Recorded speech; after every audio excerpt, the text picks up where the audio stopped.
Hare Krishna, Srimad Bhagavatam, introduction, and I will read the first paragraph here. The Vedas inform us that from him, Brahman, everything emanates, and on him, everything rests. And after annihilation, everything merges in him only. Therefore, he is the ultimate dative, causative, and accommodating cause of all causes. And these causes cannot be attributed to an impersonal object. The Vedas inform us that he alone became many when he so desires. He glances over material nature. Before he glanced over material nature, there was no material cosmic creation. Therefore, his glance is not material. Material mind or senses were unborn when the Lord glanced over material nature. Thus, evidence in the Vedas proves that beyond a doubt, the Lord has transcendental eyes and transcendental mind. They are not material. His impersonality, therefore, is a negation of his materiality, but not a denial of his transcendental personality.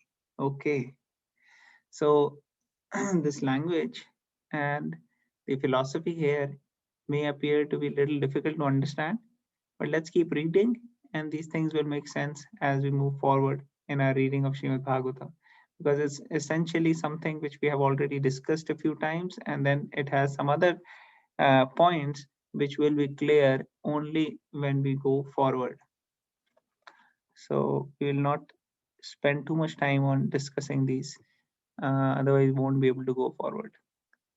Is that all right with everybody?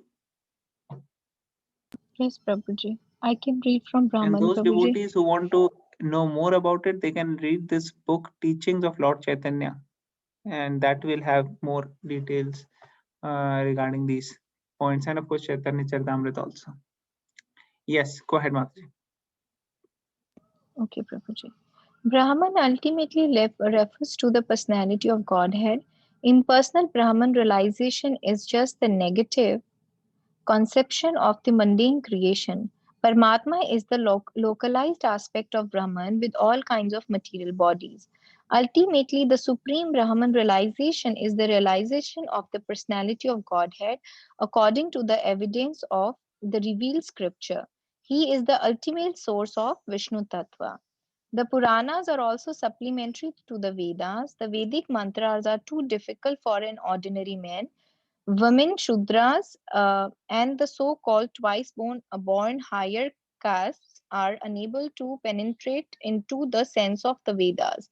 And thus, the Mahabharata and the Puranas are made easy to explain the truths of the Vedas. In his prayers before the boy Sri Krishna, Brahma said that there is no limit to the fortune of the residents of Brajabhumi headed by Sri Narada Maharaj and Yashoda Mai, because the eternal absolute truth has become their intimate relative. Hare Krishna.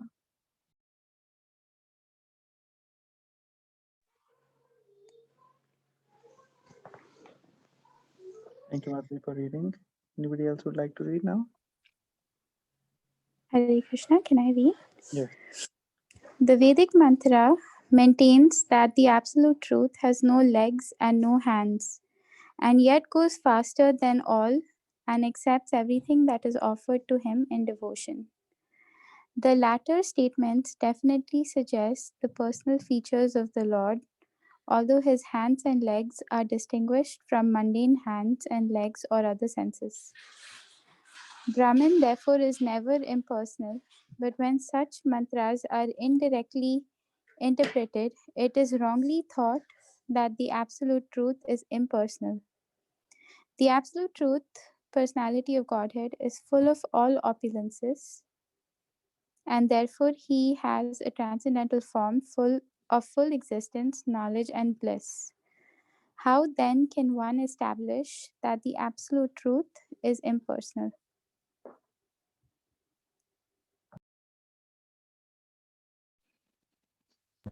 I will go next, bro. Brahman, being full of opulence, is understood to have manifold energies, and all these energies are classified under three headings under the authority of Vishnu Purana, which says that The transcendental energies of Lord Vishnu are primarily three: his spiritual energy and the energy of the living entities are classified as a superior energy, whereas the material energy is an inferior one, which is sprouted out of ignorance. The energy of the living entities is technically called Kshetragna energy. This Kshetragna Shakti, although equal in quality with, with the Lord, becomes overpowered by the material energy out of ignorance and thus suffers all sorts of material miseries. In other words, the living entities are located in the marginal energy between the superior, the spiritual, and inferior material energies, and in proportion to and in a proportion to the living beings' contact with either the material or spiritual energy, the living entity is situated in proportional, proportionally higher or lower level of existence.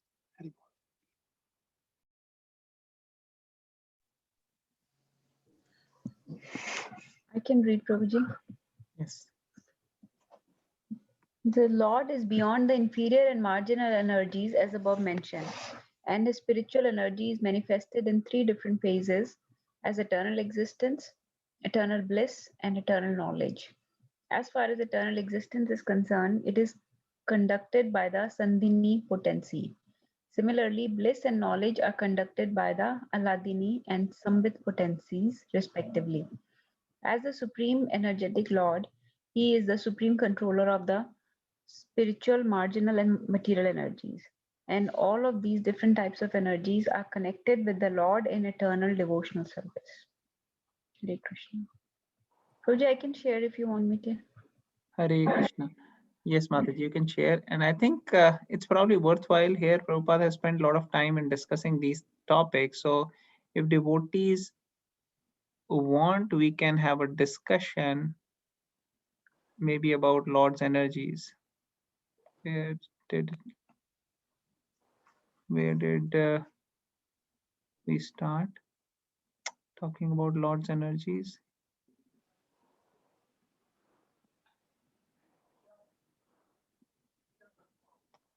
I think here Prabhupada had mentioned at one place there are three energies, right?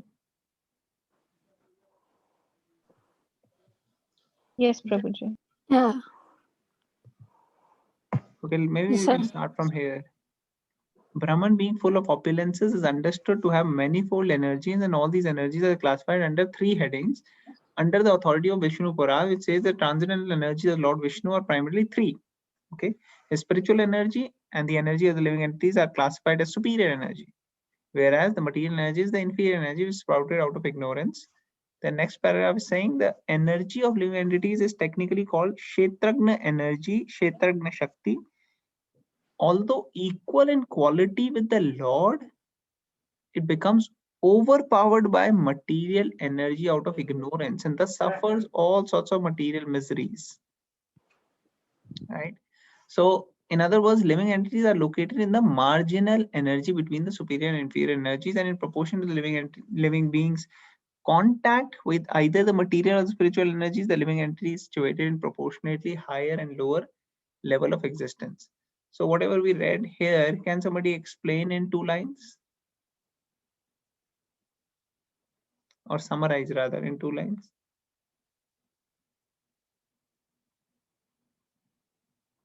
Anybody here who did not understand this? Who can say, yeah, it's not very clear to me? Hare Krishna. Clear to me. I have not been able to understand this. Okay, and who can explain?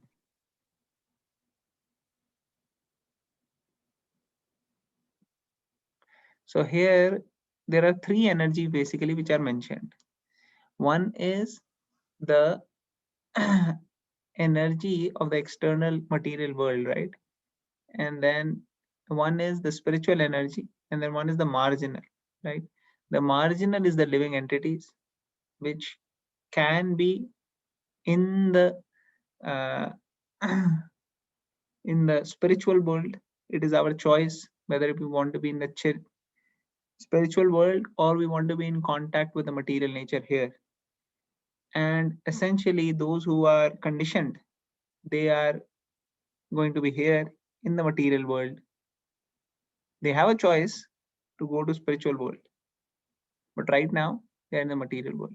So this is the marginal energy. Superior is simple. It is the uh, uh, spiritual energy of the Lord in the Golok Vrindavan, and in fact, all the living entities should be there in the superior energy. And the inferior energy is matter. All this matter and the material creation comes in material energy. So this is in short what it means. Is that clear now? Hare Krishna, but which is the, it speaks of Aladini Shakti also, We and haven't then, we haven't read that one paragraph. We have only shaded these first two paragraphs right now. okay, it'll explain later on Aladini Shakti and all that. Only when devotees say these two paragraphs are clear, we'll move forward. Okay, Are thank these you. two paragraphs clear so far? The one which I have shaded? Then which is the Tatastha Shakti? We read in Gita, there is one Tatastha Shakti. Yes, so that is the marginal energy. Okay, thank Okay, you. so what is this Satyagna energy? What's that? Kshetragna energy is what the living entities, the jivas are, because jivas are basically having a choice whether they want to be in the material world or in the spiritual world. And most of the living entities have chosen to be in the spiritual world. So they are there. And the remaining are here, which are us. So we should also make good choices and go back to Krishna rather than being here. So this is how the Lord's energies are being classified here. Does it make sense? Okay, So I so have you Prabhuji, read it from means the So first we divide Lord's energy into three. That is here, superior, inferior, and marginal. And then in the superior, we have further classification, which we'll read in the next paragraph. Yes, Rakshita so Mataji, you were saying something? so Prabhuji, when we say the material energy, that means it's the inferior. So the people in the material world, because we are here because of the ignorance, that is People are why we marginal. People are pe- marginal. Material energy is the all the matter in the creation here. okay. So the living entities are in the marginal and other are in material energy. Is that Prabhuji? Yeah, matter is material energy, Energy spiritual world and is spiritual energy, energy and and living you entities have the choice entities. whether they want to be in material or spiritual, therefore they are marginal. Okay, Prabhuji, got it. Okay, Like for Prabhuji, Hare Krishna. example, marginal means like you are near the sea beach, you are walking. So then the shores of the sea, some waves will come, and then you can either be in the water or you can be outside in the beach. It's your choice. So similarly, it's our choice whether we want to be in the spiritual world or in the material world. Is it okay? Is it making Yes, sense? Prabhuji. So now I have a next, question.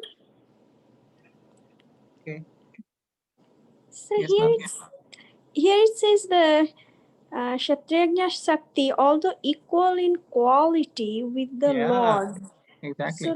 So that part is a little unclear because it says on the one part it is equal to in quality with the Lord, but at the same time, it can So become impure if it is mixed up with material energy. Is that? correct. So just like a water from the ocean may have the same chemical composition of the water in the ocean, right? The drop of ocean water will have sodium, chloride, hydrogen, oxygen, right? H2O. All these chemical composition is same. Qualitatively, it is same. But quantitatively, what ocean can do, then a drop cannot do. Does it make sense? Yeah. So similarly, we are qualitatively same as Lord.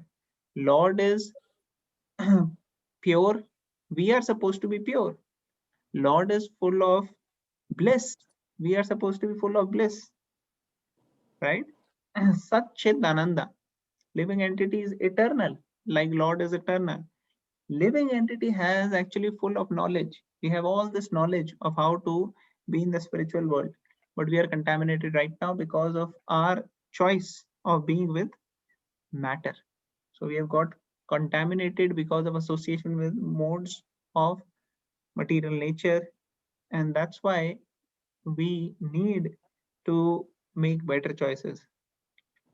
So qualitatively, we are supposed to be pure, full of knowledge, full of bliss, but unfortunately, we have made wrong choices, and therefore, we are currently in a contaminated stage. Does it make sense? Yes, which is very interesting how it self enhances us and then tells us what to do, like Yeah. advises us. Yeah. Thank you. Thank you. Thank you, Prabhuji. Great. So now we have divided the Lord's, or sorry, we have understood that Lord's energy is divided into three: superior, inferior, marginal. Now let's read about superior energy. Superior energy is further classified. So what is it classified into? Neelam aunty, can you read this? Yes, Hari Krishna. The Lord is beyond the inferior and marginal energies, as above mentioned, and his spiritual energy is manifested in three different phases as eternal existence, eternal bliss, and eternal knowledge. As far as eternal existence is concerned, it is conducted by the Sandhini potency. Similarly, bliss and knowledge are conducted by the Ahladini and Samvit potencies, respectively. Okay, so let's stop here. So here there are three divisions of the superior energy. First is called the Sandhini, then Ladhini, then the Samvit. So what is the Sandhini potency? Eternal existence. What is the Ladhini? Eternal bliss. And Samvit, eternal knowledge. So these potencies of the Lord connects all the things which are going on. So like, let's say the Ladhini potency of the Lord is the bliss giving potency. So Ladhini potency of the Lord gives pleasure to the Lord as well as to the living entities who are engaged in spiritual service. So many times we say you have to be engaged in the service of the Lord, and that way you will be feeling the bliss. So who gives that bliss? That is given by the Ladhini potency, right? Ahlad means pleasure, love, right? Prahalad, one who gives love to others or happiness to others, right? That is Prahalad. So Ladhini potency. And the living entities are part and parcel of one of the energy. Therefore, there is a gulf of difference between Lord and the living entities. How then can one say that the Lord and the living entities are one and the same? In Bhagavad Gita, also living entities are described as belonging to the superior energy of God, of Lord. According to the principle of the intimate correlation between energy and the energetic, both of them are not different also. Therefore, the Lord and the living entities are not different as the energy and the energetic.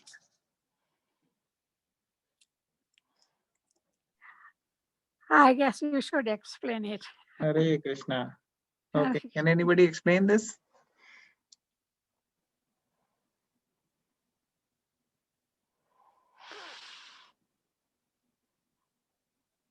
Okay, so we'll explain. So this paragraph we are doing, Supreme Personality of Godhead is thus enjoying in his transcendental eternal form. So because all these energies are there, Krishna doesn't have to himself do each and everything, because everything is happening by his sweet will. Just he wants something, that automatically the energies takes care. So he's just enjoying with his devotees, right? It is, and then it says, is it not astounding that one dares to call the Supreme Lord non-energetic? So what is this? This is referring to what the impersonalist sometimes will say. They will not necessarily understand about all these details about the Lord. The Lord is controller of all energies, and the living entities are part and parcel of one of the energies. So Lord is actually the controller and has so many energies, and living entities are just his part and parcel. I think Rakshita Mataji wants to share. Prabhuji, in Bhagavad Gita classes, you explained us na about, give an example for this of Amazon's owner, Jeff Bezos, I guess. And Correct. then you said that, right, Mataji, Prabhuji? yeah, you want to explain? Yeah, so when we were reading in Bhagavad Gita morning classes, Prabhuji explained that, how these energies work. Like the owner of the Amazon, he doesn't have to go and after every order and then tell them to pack and dispatch. He has, other people working under him, and then once he set up all the things, then he can relax in his mansion, and all his work is being taken care by his, the I think the like CEOs or other like under people, a lot of people under working and his management.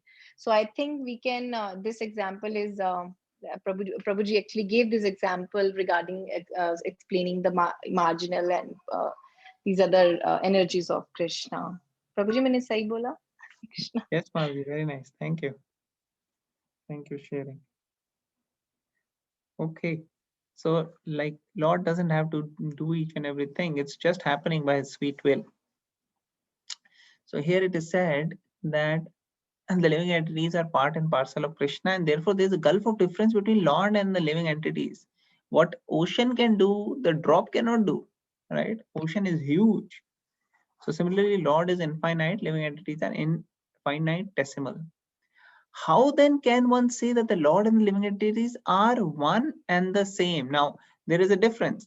When you are asking about Lord and living entities constitutional position qualitatively equal, but quantitatively it is not equal. The potencies of the Lord, the energies of the Lord are not the same as the living entity. Living entity is just a part and parcel of the of Krishna. Krishna is the supreme, and we are just parts. So therefore, impersonalist, which in this case was Sarvabhauma Bhattacharya, with his personal conception, Lord Chaitanya Mahaprabhu is refuting that. And he's saying, no, how can you say that living entities are on the same level? It is not true. And then in the Bhagavad Gita also, the living entities are described as belonging to the superior energy of the Lord. Now, superior energy means living entities actually are not inferior like matter. And they are actually, when Lord Krishna describes the different energies, the Panchatattva and the mind, and then he says, but there is, apart from this, there is another superior energy of mind, and that is the Jiva Bhuta Mahabahu, right? And that is the living entities. Then, according to the principles of intimate correlation between energy and energetic, both of them are non-different also. So basically, energy, energetic are non-different means, let's say, when you open a window and then the sunlight comes, then you say, oh, sun has come in the room. So sun has come doesn't mean the whole sun, sun ball of sun disk has come in the room. It means only the sun rays have come, but still we say sun has come, right? Because in one way they are both, meant to be similar. So similarly here it's mentioned that energy, energetic, they are non-different, but that does not mean that the sun will be inside the room itself. So similarly, Jeev and living entity and Supreme Lord, there are same qualitatively, but still different. So that's why our philosophy is achintya bhed abhed tattva. Achintya means it is not conceivable, because we are seeing materially, so it is not easily conceivable. or understandable very easily. Achintya abhed, abhed means different. Abhed means non-different. Bhed means different. Abheda bhed tattva. This means the substance of the relationship of Lord and the living entities is non-different as well as different. So both are non-different qualitatively, but quantitatively both are different. So therefore energies of the Lord are different than the living entity. But living entity has the is a part and parcel. Is it making sense? Having any clarity to this? I have a question. So when you say that, is this kind of implying the relationship? It says energy and the energetic, and then both are non-different.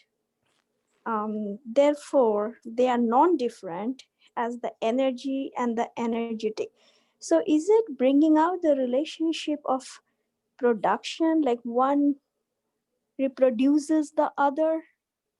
What kind of relationship it is talking about, or is it not talking about Can any you relationship? pinpoint which sentence are you talking about? Oh, the one you have highlighted. According to the principles of intimate correlation between energy and energetic, both of them are non-different also. So So it is this is talking about correlation. So I'm not clear on it, talking about the correlation between the energy and the energetic.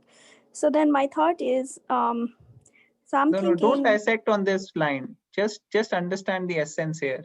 The essence okay. is that Lord and living entity, because these are spiritual philosophies, very deep. So we have to go layer by layer.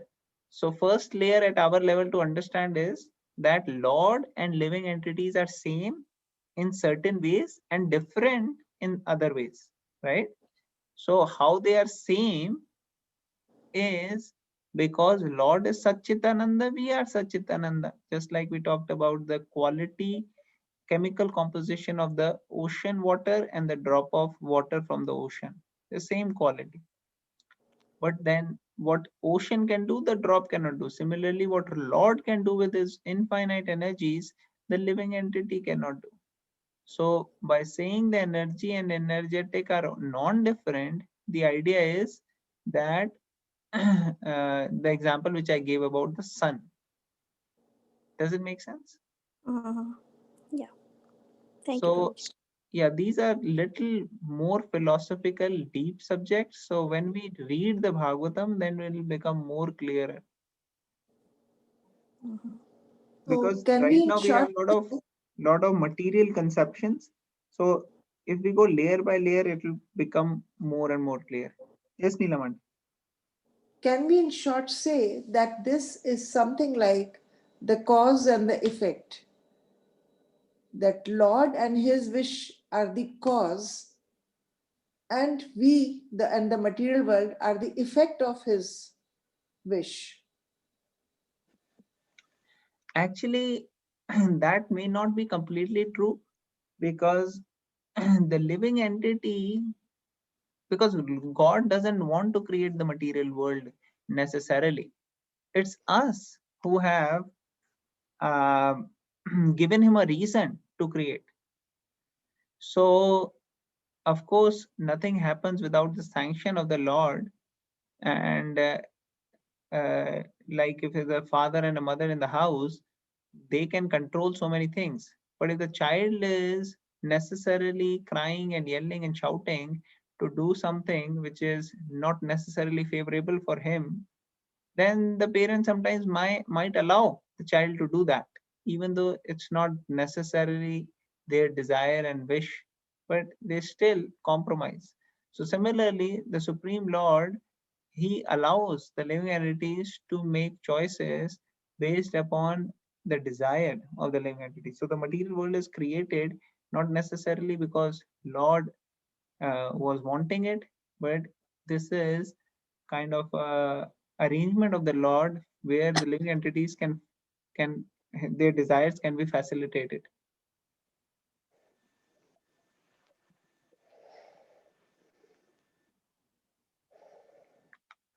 Does it make sense? Yes. To some extent. Yes, Prabhu. Anybody else would like to add anything to this?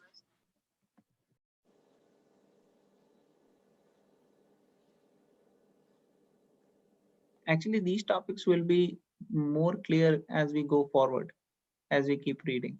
So I would say just hold those questions till we are done with the, maybe first canto of Srimad Bhagavatam. So then many of these questions will come again, because a lot of these topics are uh, shared by Prabhupada in his purports. Okay. That would be very nice because I'm really provoked by the words energy and the energetic and the relationship. Little bit Actually, more in depth. yeah, if you get chance, start reading forward. Devotees can start reading forward apart from what we are reading here. Then you will learn so many things. Then you can share with us. Hello, Hare Krishna Prabhu. Hare Krishna.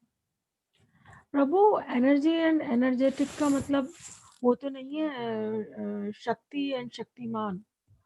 Yes, energy and energetic. Energetic is the Supreme Lord. Energy is all these energies which we are reading. Yeah, so That's correct. कई बार उन्होंने युगल किशोर प्रभु ने mention किया है कि भगवान कृष्ण जो हैं उनकी शक्ति राधा रानी अलादीनी शक्ति है, मगर वो भी मतलब हरे Krishna is a devotee of Radharani also. I mean, Krishna devotes to Radharani because she is the Shakti of Krishna. Correct. So here the question is, the point is, which is mentioned, energy and energetic, both of them are non-different also. So how to understand that? I was explaining that, and then I said, as we go for, see, no material example can really give us the clear picture of the spiritual world. So the material examples are given to make us understand some connection, some glimpse. And then the idea is that when we are more in knowledge and we have experience of the spiritual world, then we'll get clear picture. It's like I had given many times the example of gulab jamun. We have not eaten gulab jamun. By no way one can give us a taste unless we pick it up and eat it. We can say, oh, sweet, soft, black, this, that, but it may not necessarily give the actual experience of tasting. So similarly, what these spiritual texts are mentioning sometimes may be inconceivable and not really understandable at the first sight. But as we keep reading, understanding, chanting, Krishna will give us the experience and the realizations. Does it make sense? Yes. Hare Krishna. Yes. I want to share a thought over here. Like in Bhagavad Gita, in Bible also, they say that the God created heaven first, and then he had lots of plants over there, and he created Adam and Eve, and he told them to enjoy all the plants except the plant of the sin, which had the apple as the fruit of the sin. But because Adam and Eve wanted to enjoy sin, so they ate that apple and then they were sent to the earth. So मुझे लगता है कि basis सारे religions का almost बहुत कुछ मिलता जुलता है. Yes, auntie, absolutely. It's the same concept. The idea is that when we desire to enjoy separate from the instructions of the Lord, then we get into trouble.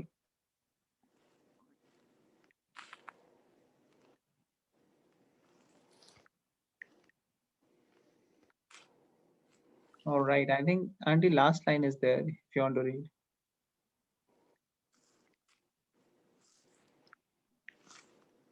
Therefore, the Lord and the living entities are non-different as the energy and the energetic. Yes. this one? Thank you. Exactly. So Lord is the possessor of the energies, and we are Lord's energies. All these which are described, living entities, material world, spiritual world, uh, and in the spiritual energies we discussed Sandhani, Sambit, and Ladhani potencies. So those were the different energies. And of course, in the next line here, it is mentioned about the inferior energies. So first, they divided the superior energies into three, and now the inferior energies are these: earth, water, fire, air, ether, mind, intelligence, and ego are all inferior energies of the Lord, but the living entities are different from all as superior energy. This is the version of the Bhagavad Gita. All right, so I think because of lack of time, we'll stop here. So Nilamandi, is this giving you some more insight to the point you were making? Yes. All right, great. Anybody else has any questions, comments, or any points they would like to share? Any reflections on what we read just so far?